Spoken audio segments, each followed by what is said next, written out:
کشمیر کے شہر پہلگام میں جو دہشت گردانہ بزدلانہ حملہ ہوا ہے، حضرت امیر شریعت دامت برکاتہم بھی اور ہم سب علماء بالکل اس کی پرزور مذمت کرتے ہیں، چونکہ جو لوگ سیاح ہوتے ہیں، گھومنے پھرنے کے لیے جاتے ہیں اور جن کو ٹورسٹ کہا جاتا ہے، ایسے لوگوں پر حملہ کرنا اور ان کا نام پوچھ کے، جبکہ اسلام اس طرح کی اجازت ہی نہیں دیتا۔ اسلام تو بالکل صحیح الفاظ میں ہمارے لیے جو حکم دیا ہے وہ ہمارے سامنے ہے۔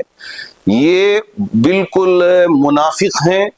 اور اسلام کے مخالف لوگ ہیں جو اسلام کا لبادہ اوڑھ کر مسلمانوں کو بدنام کرنے کے لیے اس طرح کے حملے کر کے اپنے آپ کو ہیرو بنانے کی کوشش کرتے ہیں۔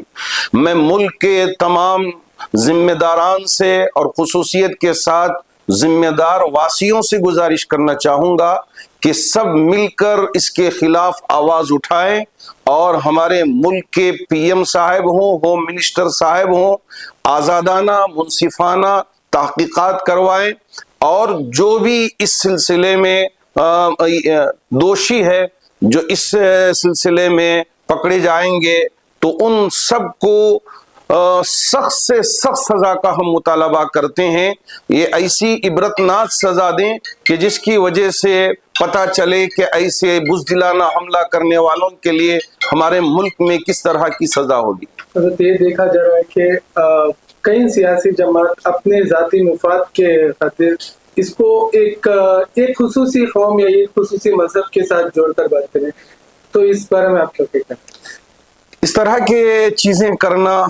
یہ کہنا کہ یہ ہندو کے ساتھ ہوا، یہ مسلمان کے ساتھ ہوا، یاد رکھیں جو دہشت گرد ہوتے ہیں ان کا کوئی مذہب نہیں ہوتا۔